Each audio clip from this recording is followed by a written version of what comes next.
Assalamualaikum warahmatullahi wabarakatuh. Alhamdulillah wassalatu wassalamu ala Rasulillah.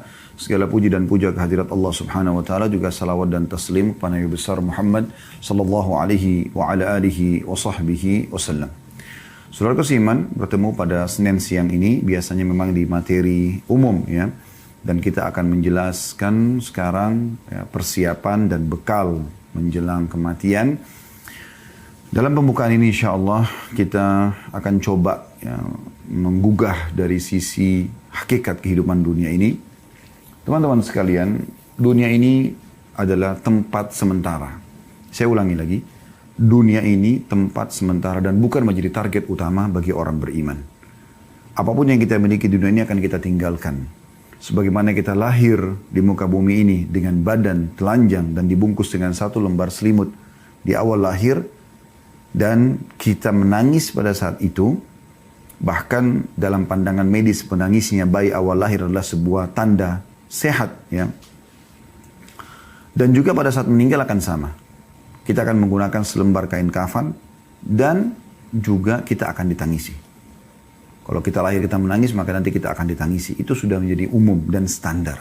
Yang uniknya banyak orang mengetahui hal ini tapi mereka coba menutup mata mereka, menutup hati mereka, menutup pikiran mereka, seakan-akan mereka akan hidup selamanya. Saudaraku seiman, seorang mukmin targetnya akhirat, targetnya mati, karena mati itu ya, akan membawa dia kepada kehidupan abadi. Mati sebuah pintu yang akan membawa kepada kehidupan abadi. Itu yang kita harus tanamkan dalam benak kita. Tidak ada perlu yang dikhawatirkan dalam masalah kematian kecuali dalam keadaan satu, yaitu Anda meninggal dalam keadaan bermaksiat kepada Allah SWT. Apakah itu kekufuran, ya? Apakah itu adalah kemaksiatan yang besar yang Anda tidak sempat taubat, maka itu Anda perlu khawatir. Tapi selama Anda berada di jalur keimanan, beramal saleh, patuh kepada Allah, mematuhi peraturan-peraturan Allah, menjauhi apa yang dilarang, maka tidak ada yang perlu dikhawatirkan. Justru orang mukmin rindu dengan kematian. Dan inilah yang memotivasi para sahabat ridwanullah alaihim dan orang-orang saleh sebelum kita, bagaimana mereka selalu ingin rindu mendapatkan mati syahid dengan berperang. Pada saat dikumandangkan perang, luar biasa mereka berada di saf-saf pertama. Bukan cuma orang-orang tua, anak-anak muda pun diantara mereka begitu keadaannya. Kita dengarkan kisah bagaimana Abdullah bin Abbas, Abdullah bin Umar, Abdullah bin Amr bin As, dan sahabat-sahabat Nabi yang lain yang masih kecil-kecil umurnya di perang Badr. Pada saat Nabi SAW panggil atau di perang Uhud, maka mereka berlumba-lumba ingin berada di jalur peperangan tersebut supaya mereka ikut. Karena mereka sudah tertanamkan, memang target kita bukan dunia. Semuanya akan kita tinggalkan. Ya. Para sahabat ridwanullah alaihim, mereka itu tidak pernah merasa sedih kalau ketinggalan apapun atau kehilangan apapun dari urusan dunia. Apapun itu, walaupun besar di mata orang. Yang mereka sedih justru kalau mereka terlewatkan waktu untuk beribadah.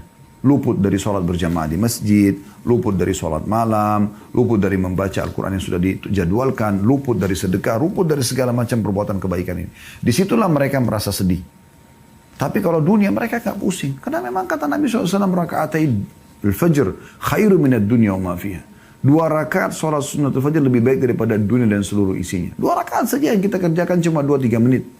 Setiap subuh Anda bisa dapatkan itu. Tidak ada sesuatu yang menjadi target utama orang beriman ya, di dunia ini. Kecuali hanya dia tunggangi dunia untuk kebutuhan akhiratnya. Apapun yang dilakukan hubungkan dengan masalah akhirat. Makan, minum, semua itu dikonsumsi karena memang kita memberikan hak tubuh kita sehingga bisa menerima pahala di sisi Allah Subhanahu wa taala, bukan hanya sekedar menghilangkan lapar dan haus, maka akan jadi mubah kalau itu niatnya. Tapi kalau kita niatkan karena memberikan hak jasad yang Allah sedang amanahkan dan rasa lapar, rasa haus ini Allah yang munculkan supaya kita memberikan hak tubuh kita dan kita gunakan agar tubuh kita lebih kuat dalam beribadah kepada Allah Subhanahu wa taala, di situ akan nilai pahala, ya. Itu juga dengan tidur, awalnya mubah, bisa menjadi sunnah, bisa menjadi ibadah. Kalau Anda niatkan memberikan hak tubuh, Anda mengantuk, Anda letih, berarti tubuh kita sedang butuh istirahat. Anda tangkap sinyal itu, kemudian Anda ya beristirahat. Dan niat istirahat ini untuk menguatkan tubuh agar bisa lebih kuat beribadah kepada Allah Subhanahu wa taala. Mandi, bukan hanya sekedar mandi biasa. Mandi biasa supaya hilang rasa gerahnya, itu mubah. Tapi dia bisa menjadi sesuatu yang sunnah. Ya, ibadah yang baik. Kalau Anda mengerjakannya karena ingin memberikan hak tubuh dan juga supaya ya tampil lebih bersih dalam beribadah kepada Allah SWT. Sampai Imam Malik rahimahullah setiap kali mau menyampaikan hadis Nabi SAW, beliau selalu mandi, beliau menggunakan baju yang terbaik, beliau pakai wangi-wangian yang terbaik gitu kan. Ya, begitu juga Imam Abu Hanifah rahimahullah setiap kali mau tampil mengajar ataupun beliau mau sholat malam, beliau selalu menggunakan pakaian yang terbaik, bukan untuk dipuji oleh orang, tapi karena ingin menggunakannya dalam ibadah kepada Allah Subhanahu wa taala. Gitu kan? Maka di sini harus bisa diatur bagaimana niatnya. Ya. Jangan pernah teman-teman targetnya dunia, karena akan pendek sekali. Ya. Tapi kalau maksudnya pendek sekali targetnya, ya. Tapi kalau diniatkan untuk akhirat maka akan sangat luar biasa. Ya. Akan sangat panjang ya sesuatu yang kita lakukan ya, dalam arti kata dalam hal memasang target ya dan mengejar apa yang terbaik yang akan kita raih nanti di akhirat sana. Kita akan buka dengan hadis Aisyah radhiyallahu anha di mana beliau berkata bahwasanya Rasulullah sallallahu alaihi wasallam bersabda, "Man ahabba liqa Allahi ahabba Allahu liqa'ahu. Wa man kariha liqa Allahi kariha Allahu liqa'ahu." Barang siapa yang rindu, suka, ingin berjumpa dengan Allah, ya, maka Allah pun akan rindu berjumpa dengannya. Dan barang siapa yang membenci pertemuan dengan Allah, Allah pun akan membenci pertemuan dengannya. Ya, perhatikan di sini. Kemudian fakultu, ini jawaban nanti ya. Kalau anda mengatakan apa hubungannya hadis ini dengan bahasan kita, coba perhatikan. Fakultu kata Aisyah, maka aku berkata, ya Nabi Allah, wahai Nabinya Allah. Akarahayatul mauti, fakulluna nakrahul maut. فقال ليس كذلك ولكن المؤمن إذا بشر برحمة الله ورضوانه وجنته أحب لقاء الله فأحب الله لقاءه وإن الكافر إذا بشر بعذاب الله وسخطه كره لقاء الله وكره الله لقاءه. Artinya kata Aisyah radhiyallahu anha, apakah yang dimaksud benci akan kematian wahai Nabi Allah? Tentu kami semua takut dengan kematian. Nah, di sini yang menjawab tadi apa yang saya jelaskan dalam pembukaan kita ya. Jadi orang mukmin tidak perlu takut. Aisyah mengatakan kami selama ini masih takut mati, gitu kan. Tapi dengarkan bagaimana setelah Nabi SAW menjelaskan kepada beliau. Kata Nabi SAW, bukan begitu maksudnya. Namun maksud yang benar adalah seorang mukmin jika diberi kabar gembira dengan rahmat, keridhaan serta surganya. Nanti kalau mati itu masuk surga loh. Nanti kan kita terima hasil amal-amal kita loh. Nah, misalnya kita bahasakan begitu. Maka dia pun akan rindu mati. Dia ingin rindu segera bertemu dengan Allah. Karena untuk bertemu dengan Allah kan harus mati dulu. Gak mungkin tidak gitu. Ya. Maka Allah pun suka bertemu dengannya. Dan barang siapa yang benci, jika orang kafir diberikan kabar tentang siksa Allah dan ahli maksiat. Nanti kau akan dimasuk neraka, nanti kau akan disiksa. Maka dia pun benci untuk bertemu dengan Allah. Maka Allah pun benci bertemu dengannya. Hadis ini sahih riwayatkan Imam Muslim. Ulama cuma mengatakan ada dua jenis orang yang takut mati. Yang pertama takut yang tidak tercela. Yaitu takut sebagai sifat orang mukmin. Misalnya dia takut nanti kalau dia mati amalnya masih kurang. Contoh. Nah itu masih positif ya. Jadi bukan takut karena kematian tapi takut amalnya kurang. Itu sering dinukil dari para salafus saleh. Mereka memang khawatir jangan sampai mereka mati dalam kondisi ya, amalnya masih kurang. Kemudian takut yang tercela adalah takut yang menunjukkan lemahnya iman karena tidak mau berpisah dengan dunia. Maka ini sangat ya buruk. Dan ini yang membuat umat Islam menjadi lemah. Justru nilai plus kita sebagai umat yang beriman kepada Allah pada saat kita justru tidak cinta dengan dunia dan tidak takut dengan kematian. Perhatikan hadisnya, hadis yang masyhur ya. Hadis yang diriwayatkan oleh Abu Dawud dan Ahmad dan disahihkan oleh Syekh Albani. Melalui Thauban radhiyallahu anhu, qala Rasulullah sallallahu alaihi wasallam, bahwasanya Rasulullah SAW bersabda, yushiku al-umama an tada'a alaikum kama tada'a al-akalatu ila qas'atiha. Kata Nabi SAW, hampir saja para umat, maksudnya yang kafir, sesat, yang bermaksiat, mengurumuni kalian dari berbagai penjuru sebagaimana mereka berkumpul menghadapi makanan dalam piring. Jadi kalau ada makanan mau dihidangkan lalu dipanggil, ayo ayo makan yuk. Maka mereka sama-sama saling ngeroyokin satu nampan itu kan. Nabi SAW menggambarkan kita seperti nampan di makanan itu umat Islam ini. Gitu ya. Faqala qailun min killah wa min killatin nahnu yawma idzin. Maka salah seorang mengatakan, ya Rasulullah, apakah pada satu kami sedikit? Kenapa para sahabat menanyakan ini teman-teman sekalian? Karena memang di zaman beliau saja, di zaman Nabi Muhammad SAW, umat Islam sedikit sekali. Kota Madinah kota yang kecil ya, dibandingkan kota-kota umat Islam sekarang ini. Dengan jumlah sedikit, kota mereka kecil, persenjataan mereka masih sederhana. Orang-orang kafir pada ketakutan dengan kaum muslimin. Ya. Merasa segan. Maka sahabat ini mengatakannya, Rasulullah, waktu kami dikeroyokin itu nanti, apakah jumlah kami sedikit? Qala bal antum yawma idzin katsir. Ketahuilah pada hari itu kalian sangat banyak. Sekarang jumlah kita miliaran umat Islam. Walakinnakum gutha'u ka gutha'is sail. Tapi pada saat itu kalian seperti buih di lautan. Ya. Buih di lautan yang tidak ada ya, atau sampah yang dibawa oleh air hujan. Jadi kayak bawa arus dan nggak ada nilainya gitu ya. Wala yanzi'anna Allahu min suduri aduwikum al-mahabata minkum. Pada saat itu Allah sudah mencabut rasa segan dari musuh-musuh kalian. Wala yaghzifanna Allahu fi qulubikum al-wahan. Dan pada saat itu disebabkan dalam hati kalian tertanam penyakit wahan. Faqala qailun ya Rasulullah wa mal wahan. Intinya di sini sebenarnya kata seseorang, ya Rasulullah, apa itu wahan yang membuat akhirnya kami lemah, kami bisa dikeroyok oleh musuh ya. Kata Nabi SAW, qala hubbud dunya wa karahiyatil maut. Ini kuncinya. Cinta dunia, takut berpisah dengan dunia, dan juga benci dengan kematian. Bisa ditangkap ya? Relevansi antara dalil ini dengan apa yang kami sampaikan tadi di pembukaan. Seharusnya seorang mukmin atau setiap mukminah ya, itu menjadikan target mati itu sebagai target dia. Karena dengan mati, dia akan menjadi orang yang menuju kepada kehidupan abadi. Bertemu dengan Tuhannya, bertemu dengan Rasulullah SAW, melihat hasil amalnya. Yang penting, orang-orang beriman itu sibuk dengan masalah ya, amal solehnya. Kalau dia sudah tahu dia akan menuju ke akhirat, maka dia akan sibuk dengan amal soleh. Dia tidak akan ketinggalan sholat 5 waktu, tidak akan ketinggalan sholat-sholat sunnah. Dia terus meningkatkan kualitas dari ibadahnya, dan kuantitas bagi ibadah yang boleh ditingkatkan kuantitasnya. Contoh misalnya, kalau yang sholat 5 waktu sudah nggak boleh ditingkatkan lagi kuantitasnya. Memang sholat subuh sudah 2 rakaat, duhur, asar, isya 4 rakaat, maghrib 3 rakaat. Tidak mungkin ditambah rakaatnya, itu sudah baku. Nah ini kan ibadah yang tinggal ditingkatkan kualitasnya. Ya. Seperti on time, tingkatkan kualitas kehusyuannya, jumlah ayat bacaannya, jumlah bacaan-bacaan ruku dan sujudnya, tidaknya ragamnya semua divariasikan.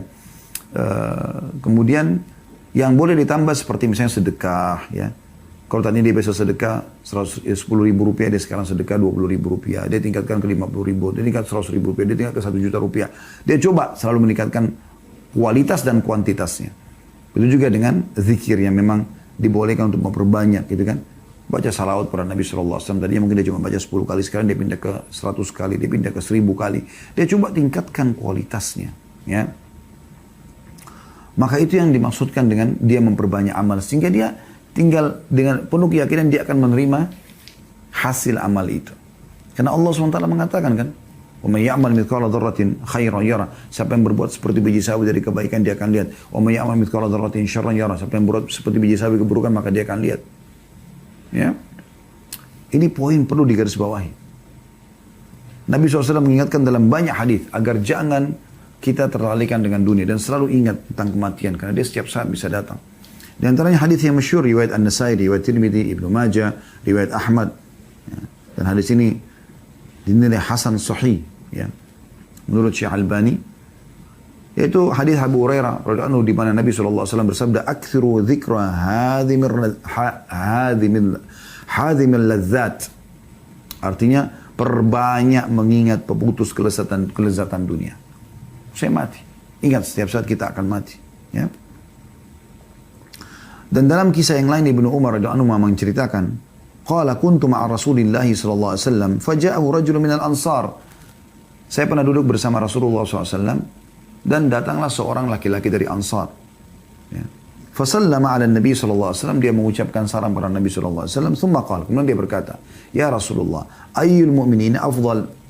Siapakah orang beriman yang paling baik, yang paling afdal, paling Allah cintai, paling besar pahalanya, paling mulia kedudukannya, paling tinggi derajatnya. Itu maknanya semua. Qala ahsanuhum khuluqa. Yang paling baik akhlaknya. Santun, ramah, dermawan, semuanya kebaikan-kebaikan ada padanya. Qala fa'ayyul mu'minina akyas. Lalu siapa orang mukmin yang paling cerdas? Qala aktsaruhum lil maut dzikra. Orang mukmin yang paling banyak mengingat kematian. Wa ahsanuhum lima ba'du isti'dada ulaikal akyas. Dan yang paling banyak punya persiapan yang nanti dihadapi setelah kematian. Maksudnya amal saleh, iman dan amal saleh. Maka mereka lah orang-orang yang paling cerdas. Ya. Hadis ini diriwayatkan di Ibnu Majah dan dinyatakan hasan. Juga dalam hadis Nabi SAW yang mengingatkan kepada kita bagaimana caranya agar kita lebih khusyuk dalam sholat, kita lebih semangat dalam ibadah, mengingat kematian. Kalau kita akan kembali, waktu kita terbatas. Ya. Dan ingat teman-teman sekalian, umur kita sebenarnya yang sudah berlalu. Itu umur kita yang sebenarnya. Kayak saya umur 46 tahun, inilah umur saya sebenarnya. Ini yang sudah pasti sudah saya laluin, sudah saya pakai gitu. Tinggal kalau di atas amal soleh kita berharap Allah kabulkan. Kalau ada dosa kita tinggal bertobat dan istighfar kepada Allah. Segera sebelum datang ajal. Jangan selalu berangan-angan dengan yang akan datang. Allahu alam. Berapa umur kita Allah kasih. Semoga Allah panjangkan umur kita di atas ketaatan. Tapi kita tidak pernah tahu berapa banyak lagi umur kita. Jangan terus-menerus lalai. Selalu berangan-angan ulang tahun, ulang tahun, ulang tahun. Lalu dirayakan seperti orang-orang kafir. Ini melalaikan. Makanya para ulama melarang acara ulang tahun itu. Karena memang melalaikan orang. Tiup lilin, kue, pesta-pesta, apalagi kemaksiatan dilakukan. Subhanallah, orang Islam bukan seperti itu keadaannya. Makin bertambah umur berarti makin dekat dia dengan liang lahatnya. Saya dan Anda semua sudah menuju ke liang lahat. Kita tidak tahu siapa yang berdulu jatuh ke liang lahat tersebut.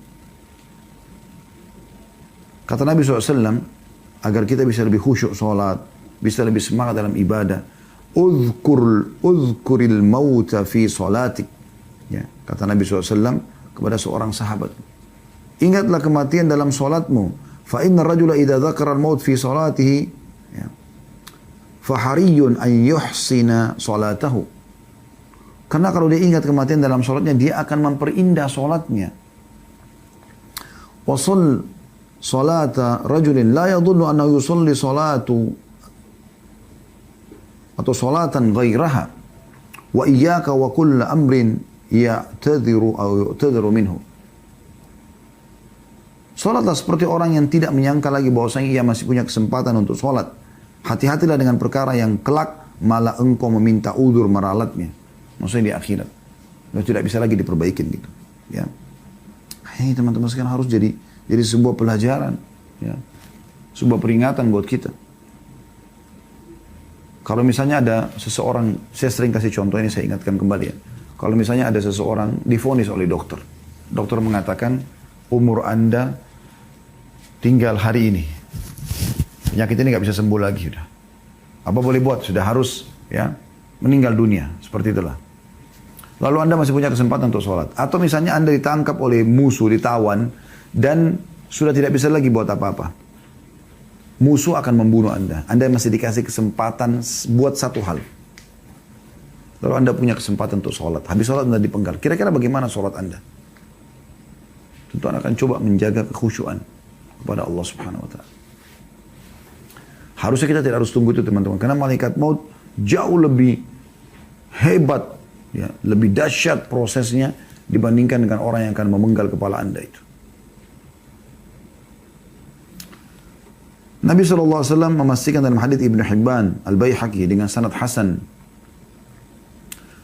manfaat mengingat kematian ini, ya. Aktsiru dzikra hadhimir ladzat fa inna ma dzakarahu ahadun fi dhiqin min al-'aishi illa wasi'ahu 'alaihi wala fi sa'atin illa dhayyaqahu 'alaihi.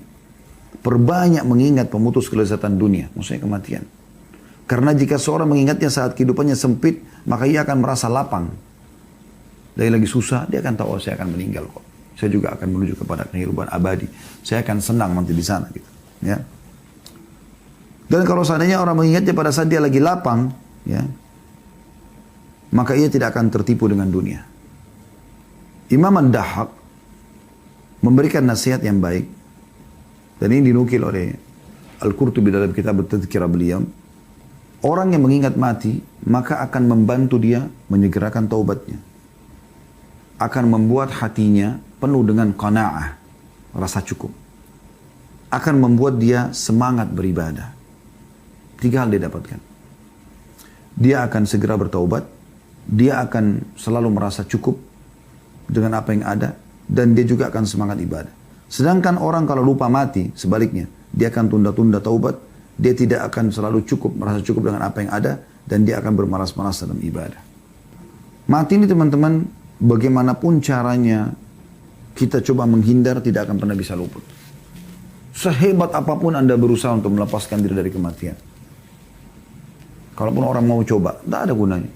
Coba renungi, bagaimana Allah mengatakan dalam surah Jum'ah ayat 8. Dan ini kekal ditilawakan oleh orang beriman sampai menjelang hari kiamat nanti.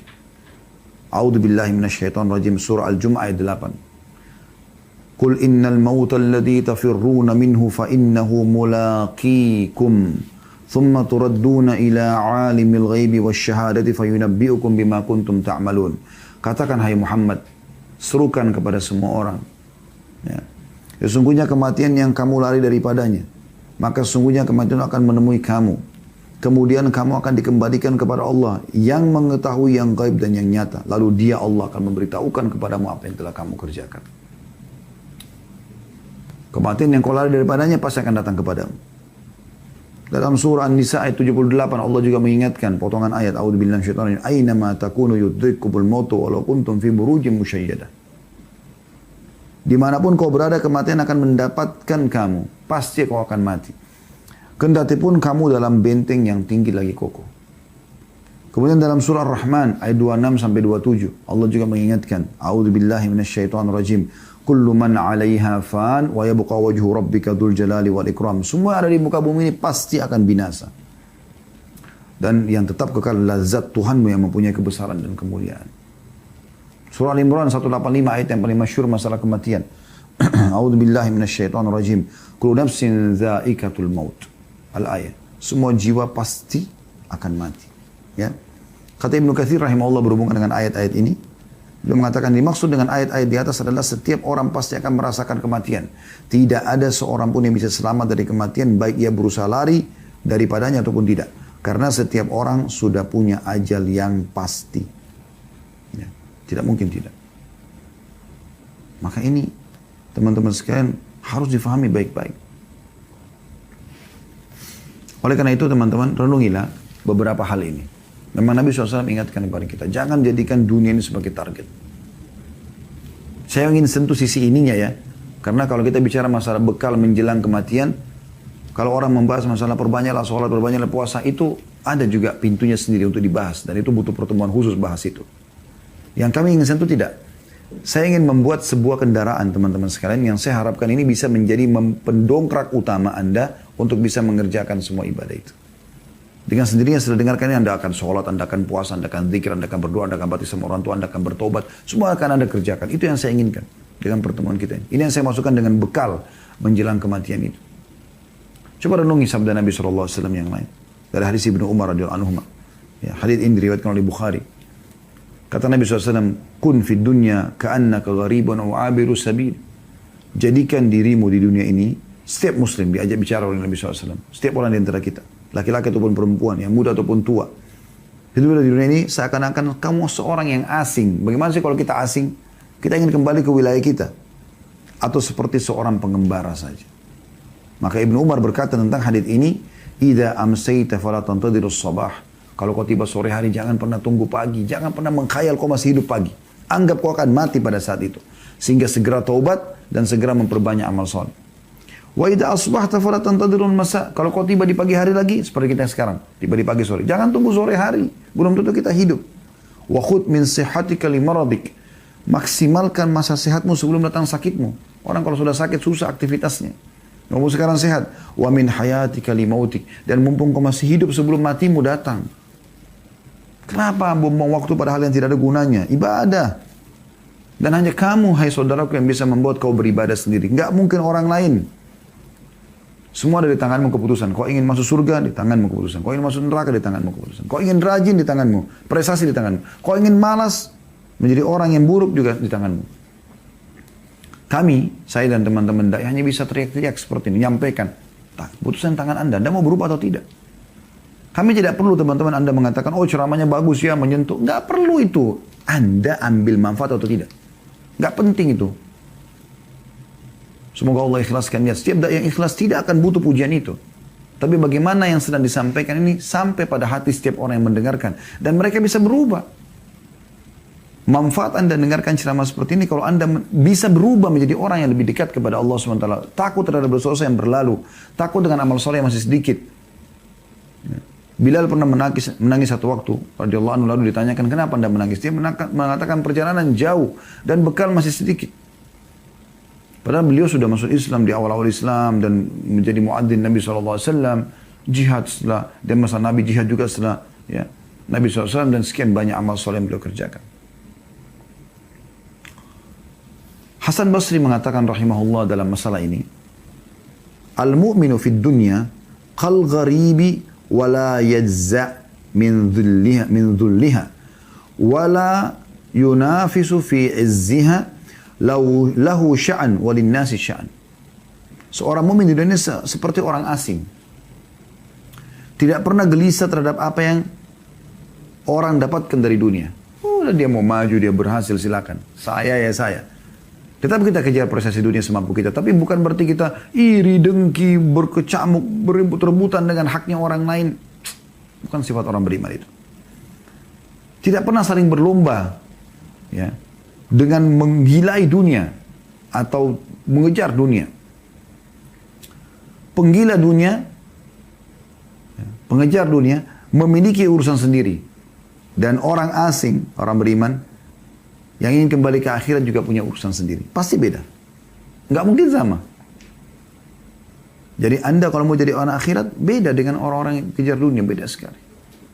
Mereka bingung dengan kita bersedekah. Mereka pikir kenapa bersedekah, kenapa tidak nabung. Itu karena mereka pikirnya dunia. Mereka heran kenapa kita ke masjid sholat. Bagi mereka itu terlalu membuang waktu. Atau kenapa harus puasa, bukankah cuma sunnah, bukankah lapar, bukankah haus, bukankah begini dan begitu.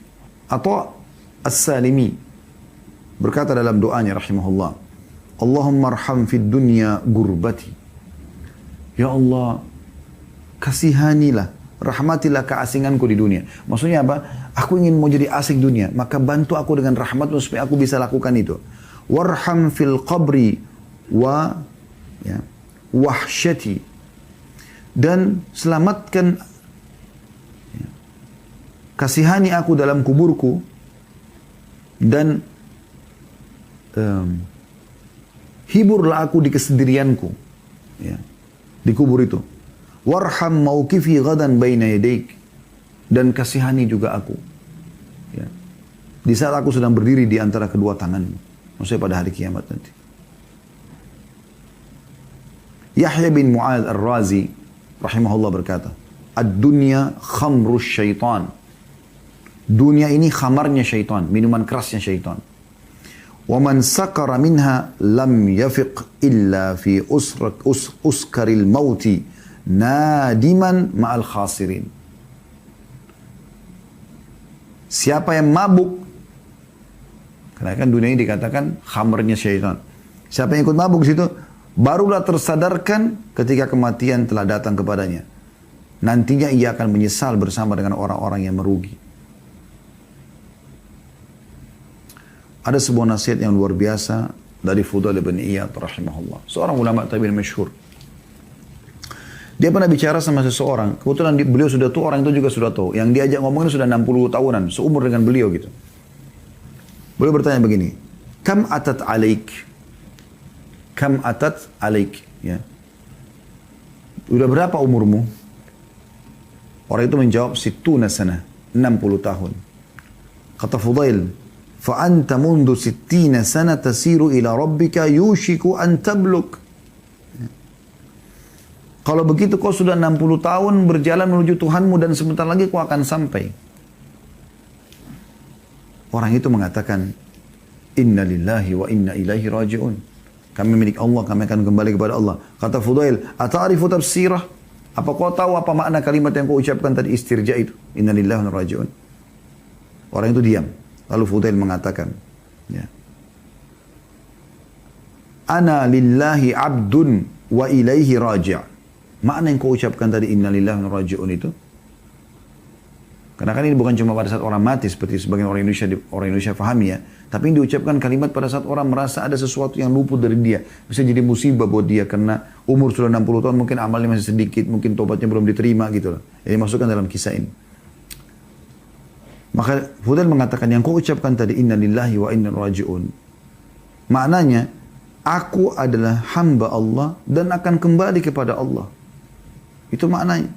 Faman alima annahu lillahi abdun, siapa yang sadar kalau dia adalah hamba Allah, wa annahu ilaihi raji', dan dia akan kembali kepadanya, falya'lam annahu mauquf, maka dia harus sadar kalau dia akan berdiri nanti di hadapan Allah. Wa man alima annahu mauquf, dan siapa yang tahu nanti dia akan diberdirikan pada hari kiamat, falya'lam annahu mas'ul, maka dia juga tahu dia akan bertanggung jawab. Wa man alima annahu mas'ul falyu'id lis-su'ali jawaba. Dan barang siapa yang tahu dia akan diminta pertanggungjawaban, maka dia harus punya persiapan untuk menjawab itu. Maka orang itu bertanya lagi kepada Fudail, famal hila, kalau gitu apa solusinya? Kata Fudail, yasira, mudah sekali. Orang itu bertanya, mahiyah, apa itu? Kata Fudail, tuhsinu fima bakiya, yugfaru laka ma madha. Ini kalimat luar biasa ya. Perbaiki amal solehmu di sisa umurmu yang masih Allah kasih, maka akan diampuni kesalahanmu yang lalu. Sekarang kau perbanyak amal soleh termasuk taubat, maka akan dimaafkan kesalahanmu yang lalu. Dan tersisa berarti amal-amal soleh saja yang kau kerjakan. Fa innaka in asa'ta fima baki, karena kalau kau masih merusak lagi di umur yang tersisa, masih buat dosa lagi, ukhidta bima madha wa bima baqiya. Karena kau akan dihukum dengan apa yang telah lalu dan juga yang akan apa yang tersisa. Nah, jadi ini luar biasa gitu. Harusnya difahami ini teman-teman sekalian. Nasihat yang luar biasa gitu. Ya. Kemudian juga dinukil dari Imam Ahmad rahimahullah. Beliau pernah ditanya tentang zuhud. Ayyu syai'iz zuhdi fid dunia. Bagaimana caranya zuhud di dunia? Supaya tidak terlalu pikirkan dunia gitu. Qala kisarul amal. Tidak memperbanyak angan-angan dunia, ya. Man idza asbah qala la amsi. Yaitu orang kalau tiba di pagi hari dia akan mengatakan saya tidak akan tiba sore. Qala wa hakadha qala Sufyan, dan begitulah Sufyan berkata, qila li Abi Abdullah, ditanyakan kepada Abu Abdullah Musa Imam Ahmad, bi ayyi syai'in nasta'inu ala kisril amal. Bagaimana caranya kita bisa tidak berangan-angan panjang dengan dunia ini? Qala ma nadri innama huwa taufiq. Kata Imam Ahmad, saya tidak tahu. Yang saya tahu adalah taufik dari Allah. Itu Allah yang memberikan itu. Maka teman-teman renungi baik-baik. Sebelum datang kematian, jangan pernah kita termasuk orang yang mengucapkan ayat ini. Surah Al-Mu'minun ayat 99 sampai ayat 100. Orang-orang yang banyak maksiatnya tidak sempat taubat. Lalai semua waktu di dunia selama hidup yang Allah kasih. Apalagi dalam keadaan kekafiran, kemunafikan, kemusyrikan. Perbuatan-perbuatan bid'ah, sibuk dengan semua hal-hal yang langgar. Diingatkan tidak mau tahu. Maka mereka pada saat meninggal akan mengatakan ayat ini. Qala rabbirji'un la'alli a'malu salihan fima tarakt. Wahai Tuhanku, kembalikan aku ke dunia. Semoga aku bisa mengerjakan amal soleh yang dulu aku tinggalkan. Jangan sampai kita termasuk orang-orang yang seperti ini teman-teman sekalian. Orang yang sibuk menyebutkan masalah-masalah seperti ini. Tidak ada gunanya buat dia. Pertanyaan sederhana teman-teman sekalian. Sampai kapan Anda selalu menunda sholat? Sampai kapan Anda selalu tidak khusyuk dalam sholat? Sampai kapan Anda tidak mau mengerjakan sholat sunnah? Dengan berbagai macam jenisnya. Sampai kapan Anda menunda-nunda puasa Ramadan dan membayar utangnya? Sampai kapan Anda tidak mau berpuasa sunnah? Umur terus berjalan. Sampai kapan Anda tidak mau membayar zakat? Sampai kapan Anda tidak mau bersedekah? Kita bahas yang wajib dan yang sunnahnya di sini. Kalau Anda sudah kerjakan wajib, Anda tinggal tingkatkan kualitasnya, setelah itu Anda lengkapkan dengan sunnah. Sampai kapan Anda mau berlalai-lalai? Sampai kapan Anda selalu menunda-nunda zikir kepada Allah SWT? Tidak membaca zikir pagi petang, ya, tidak beristighfar setiap hari 100 kali, tidak berdoa kepada Allah antara azan dan iqamah atau pada saat hujan turun. Sampai kapan Anda menunda bakti sama orang tua, yang orang tua Anda kebetulan masih hidup? Sampai kapan Anda ya tidak mengejar pahala-pahala besar dari tangan mereka? Dengan menanyakan kabarnya, dengan menelpon mereka, dengan memenuhi kebutuhan mereka. Sampai kapan? Sampai kapan Anda tidak mau silaturahim dengan kerabat-kerabat Anda? Sampai kapan? Ya. Sampai kapan Anda tidak mau belajar Al-Quran? Sampai sekarang tajwid Anda masih salah. Selalu Anda mengatakan nanti, besok, lusa. Sampai kapan? Tanya diri Anda sendiri, sampai kapan? Apa yang Anda tunggu? Tunggu kematian baru datang? Setelah mati baru kemudian baru menyesal? Sampai kapan? Sampai kapan Anda menunda-nunda untuk pindah dari tempat yang haram ke tempat yang halal? Bekerja. Sampai kapan? Sampai kapan Anda wahai muslimah yang masih belum tutup aurat untuk tutup aurat Anda? Sampai kapan Anda mau buka tutup aurat Anda? Sampai kapan? Sampai kapan Anda mau minta maaf atas kesalahan Anda yang Anda lakukan? Sampai kapan Anda akan berhenti dari transaksi ribawi, manipulasi data, berbohong? Sampai kapan? Sampai kapan semua masih Anda lakukan? Dan kira-kira kapan Anda mau berhenti menjadi orang yang lebih baik? Peraturan Allah tidak akan berubah. Allah mengatakan dalam Al-Quran, وَلَنْ تَجِدَ لِسُنَّةِ اللَّهِ تَبْدِيلًا. Tidak akan pernah berubah sistem yang sudah Allah ciptakan. Anda sudah tahu kisah, dan Anda harus tahu itu. Kisah Nabi-Nabi dan orang-orang yang menjadi pengikutnya. Tidak usah jauh-jauh, kita langsung kepada Nabi Muhammad SAW dan para sahabatnya. Lihat bagaimana Abu Bakar, Umar, Uthman, Ali, Talha, Zubair, dan kisah-kisah sahabat Nabi seluruhnya. Ridwanullah alaihim yang ikhlas, yang meninggal dalam keadaan iman. Kita tidak bicara yang sempat murtad, yang memang pura-pura masuk Islam yang jadi munafik. Kita bicara sahabat-sahabat Nabi yang betul-betul tulus.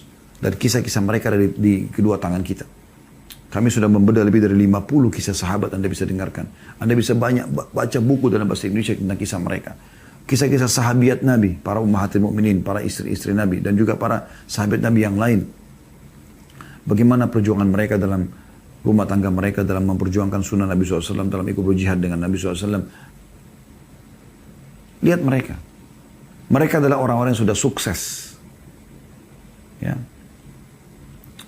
Siapa yang mengikuti mereka, maka buah tidak akan jauh dari pohonnya. Kita akan bersama dengan mereka. Dan dalam kehidupan mereka ada orang-orang munafik. Ada Abdullah bin Ubay bin Ka'ab, Ubaidillah bin Ubay bin Ka'ab, ya. Ya maaf. Ubaidillah bin Abi Salul, mohon maaf saya ulangi. Ubaidillah bin Ubay bin Salul. Kemudian ada beberapa tokoh-tokoh munafikin ya di Madinah. Pura-pura Islam. Sampai kapan Anda mau seperti ini? Mau seperti ini? Akan sama. Ujungnya akan sama dengan mereka. Yang masih dalam keadaan kafir. Lihat Abu Jahal, Abu Lahab. Jaya mereka cuma sebentar di Mekah. Habis itu pada saat mereka terbunuh di perang Badar selesai. Abu Jahal terbunuh, Umayyah bin Khalaf terbunuh, Syaibah terbunuh, Al-Walid terbunuh, Uqbah terbunuh, ya. Utbah, ya, terbunuh. Bukan Uqbah tapi Utbah. Kemudian Abu Lahab terbunuh tapi di Mekah, bukan di peperangannya. Habis cerita mereka dan hanya dikenang keburukannya. Sebelumnya ada Fir'aun, ada Namrud, ya. Semua nabi-nabi dan orang beriman selamat dan semua orang-orang yang kufur, munafik, musyrik semua akan celaka. Itu tidak akan berubah. Anda tinggal tentukan jalan Anda. Dunia ini sudah lama berlalu teman-teman sekalian. Bukan baru umurnya. Kita ini penduduk-penduduk terakhir dunia. Jangan Anda pikir Anda ini baru lahir di dunia ini baru. Enggak, ini dunia sudah tua. Sudah tua. Dalam sebuah riwayat bahkan Nabi SAW menggambarkan dunia ini seperti seorang wanita yang tua sekali. Sudah tua. Kita di akhir-akhirnya.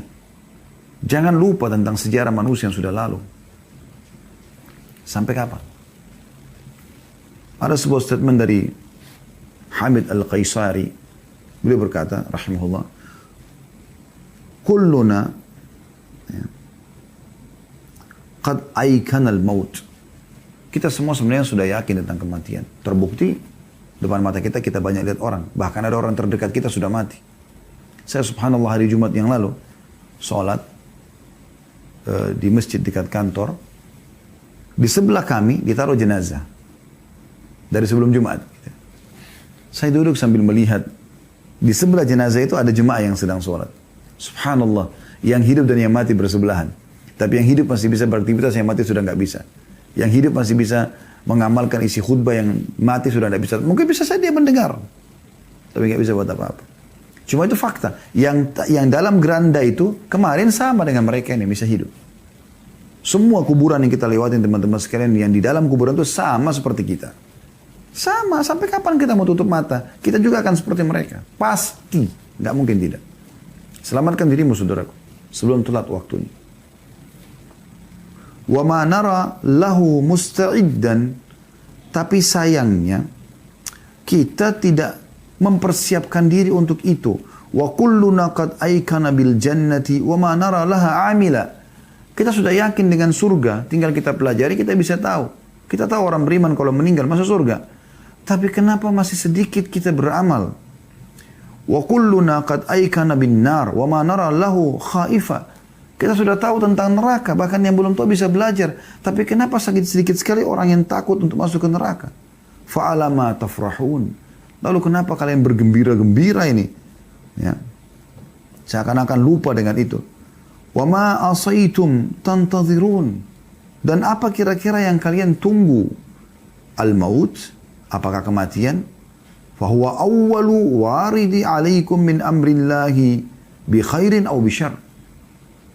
Padahal dia perkara pertama yang datang kepada Allah, yang memutuskan kalian dari dunia ini, dia bisa jadi baik atau buruk. Kalau meninggal dalam keadaan baik, maka baik. Kalau meninggal dalam keadaan kufur, maksiat, maka buruk.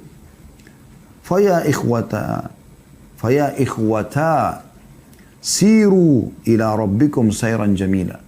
Maka wahai saudara-saudaraku, jalanlah kalian menuju Allah ya dengan sebaik mungkin. Sebaik mungkin, maksimalkan. Renungi sabda Nabi SAW dalam hadis riwayat Al-Hakim, dan ini disahihkan oleh Syekh Albani. Hadis yang masyhur. Kata Nabi SAW, "Igtanimu khamsan qabla khamsin." Maksimalkan 5 perkara sebelum 5 perkara. Nabi ingatkan. Yang pertama, syababaka qabla haramik. Masa mudamu sebelum masa tuamu. Maksimalkan mumpung masih energik, matanya masih terang. Ayo sholat ke masjid, jangan malas-malasan terus. Ayo baca Quran. Jangan sudah tua baru mau berangan-angan. Sampai itu ada salah satu kerabat kami sudah meninggal rahimahullah. Semoga Allah maafkan. Setelah umurnya 65 tahun baru dia bilang, saya mulai sekarang mau baca kisah-kisah sahabat dan saya mau menulis buku-buku itu. 65 tahun umurnya. Mana kamu dari 20 tahun, 25 tahun, 30 tahun? Mana? Umur yang belasan puluhan tahun tidak digunakan itu kenapa? Kalau Anda di sini ada yang ikuti ceramah kami ini, ternyata belum maksimal di masa dia. Jangan haramkan anak-anak. Kejar pahala di anak-anak, memasukkan mereka ke pesantren, buat mereka hafal Quran. Kejar kekuranganmu di situ. Supaya mereka kalau beramal kau akan panen pahala. Yang kedua, wasihatika qabla sakamik. Sehatmu sebelum kau sakit. Anda ikut acara ini kalau Anda belum flu, belum demam, belum rematik, belum stroke, belum segala macam. Maksimalkan akhi dan ukhti. Ibadah. Ibadah. Kami cuma bisa teriak-teriak seperti ini. Keputusan di tanganmu, hai saudaraku. Berubah. Gitu kan. Berubah, semua di tanganmu. Kalau kau ingin berubah, maka Allah akan mudahkan itu. Kata Allah SWT dalam Al-Quran. A'udzu billahi minasyaitonir rajim. Innallaha la yughayyiru ma biqaumin hatta yughayyiru ma bi anfusihim. Allah tidak akan mengubah nasib satu kaum sampai mereka mengubah diri mereka sendiri. Kalau kita mau mengubah menjadi orang yang baik, hijrah, maka kita akan jadi seperti itu. Yang ketiga, wa ghinaka qabla faqrik. Kayahmu, punya pendapatan sebelum miskin. Ayo sedekah. Kalau tiba saat di mana kau sudah bangkrut, tidak punya lagi yang kau bisa sedekahkan, kau akan nyesal. Yang keempat, wa faragaka qabla syaglik. Waktu kosongmu sebelum kau sibuk. Mana kadang-kadang orang bilang, wah nggak ada kerjaan nih, kosong. Sibuk nonton sesuatu sampai berjam-jam. Begadang dari malam sampai pagi. Akhi dan ukhti, kenapa nggak begadang dengan Al-Quran? Mendengarkan ilmu, menulis. Imam Ahmad rahimahullah pernah begadang, nggak tidur semalam suntuk, hanya mau mengeluarkan dari sebuah hadis manfaat. Mana kita dari ini semua? Kenapa harus hal-hal yang kosong? Diskotik, karaoke, ngobrol kosong. Apa gunanya? Manfaatnya apa? Waktumu itu akan ditanyakan oleh Allah Subhanahu wa taala pada hari kiamat. Diminta pertanggungjawaban, akhi. Yang terakhir, wahayatika atau wahayataka qabla mautik. Dan hidupmu sebelum matimu. Ini harus diperhatikan baik-baik. Sebelum mati menyesal nanti. Ya, menyesal. Semoga Allah SWT menjadikan kita orang-orang yang selalu ya, terdorong untuk mengejar akhirat kita dan memaksimalkan waktu ibadah kita, waktu kita untuk ibadah kepada Allah SWT dan juga bertobat atas dosa kita yang masa lalu. Allahu a'lam.